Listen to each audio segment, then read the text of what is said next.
Hello, everyone. Father Scott Vanderveer here with a reflection on the topic of fear. Is fear a sin? Thomas Aquinas said yes. Now, you may feel immediate chafing at that, like, wait a minute. I was taught that emotions cannot be sins. How could this be a sin? The emotion of fear? Isn't that just natural? Well, fear is a lot like anger. When it is in its purest form, as an emotion that responds to life as life is presenting itself, then it's not a sin.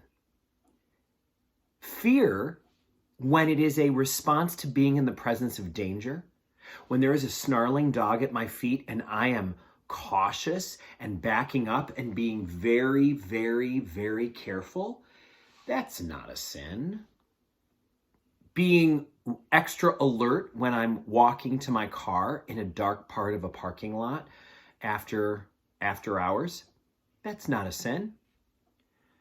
But just as anger, when it's a response to injustice, is not a sin, but anger that turns to wrath, or anger that hardens into an endless resentment, can become something unwholesome and therefore sinful. The same is true with fear.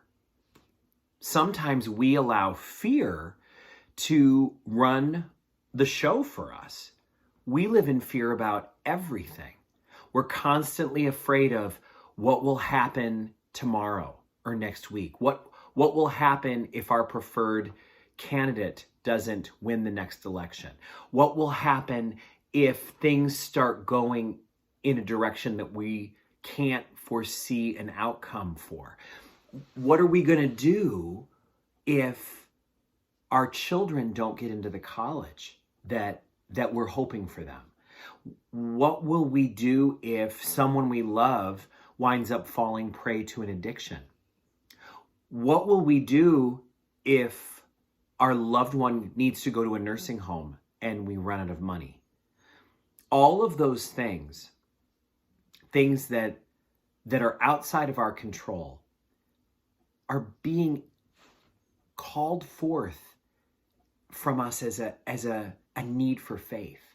We're being asked to meet life's biggest challenges that are beyond our control with our faith, and together to figure it out.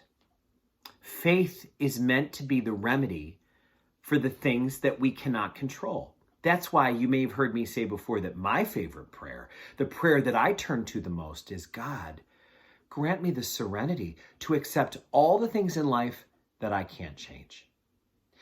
Give me courage to do what I can, and give me wisdom to know the difference. When that is our prayer, fear is a much less reasonable response to what we're going through.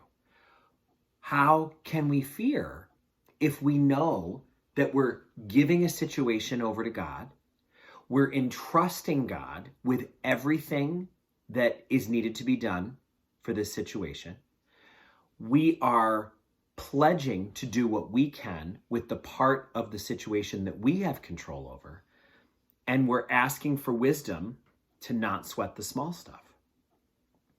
When we do that, we're responding to something that causes us fear with faith. When I moved into the rectory in Glens Falls, Father Tom Moret, my predecessor, had left a magnet on the fridge that had been there during his time. And it was from Padre Pio, Saint Pio of Pietrelcina, the recent Italian saint who died in 1968. Many people love Padre Pio. Padre Pio said, pray, hope, and don't worry. In fact, in one audience, he said to people, if you are going to pray, then don't worry. And if you're planning to worry, don't pray. Whoa, isn't that a statement? He's saying pray, hope, and don't worry.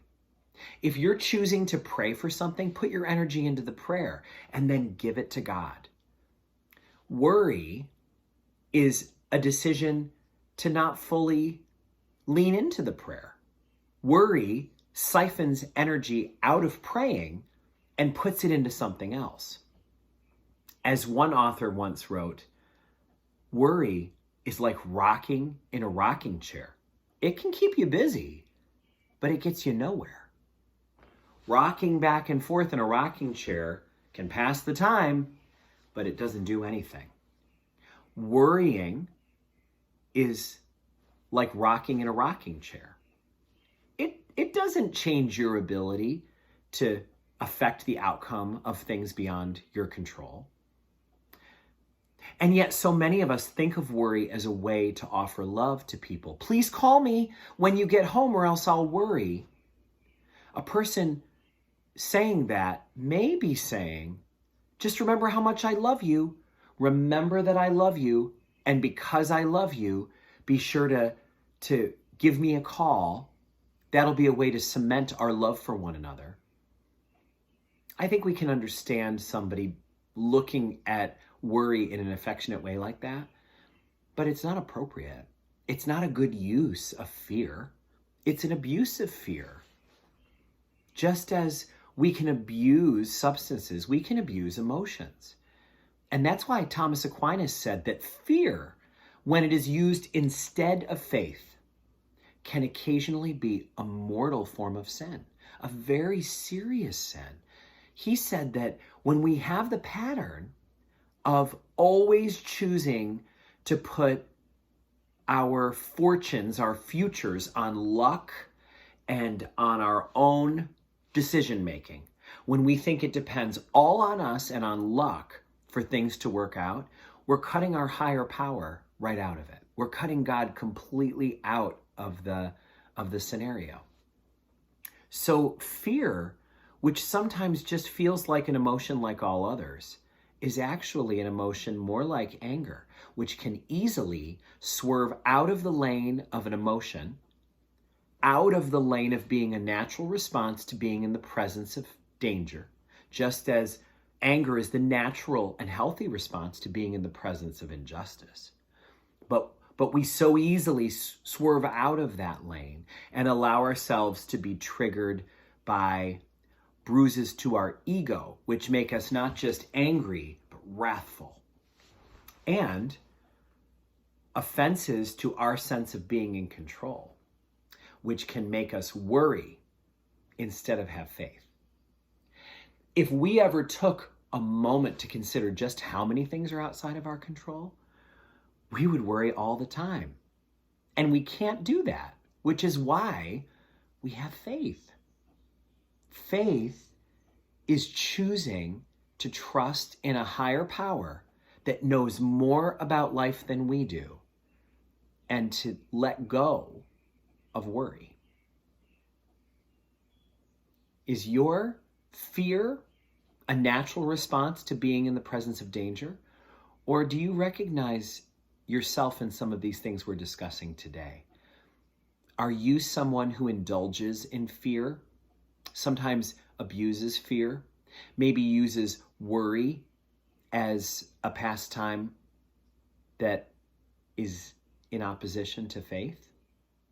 Is the energy that you could be putting into praying going into worrying?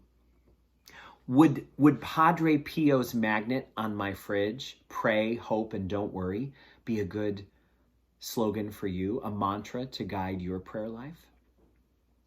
Deep questions for us today as we consider fear, sometimes an emotion, sometimes a sin. May God bless you all.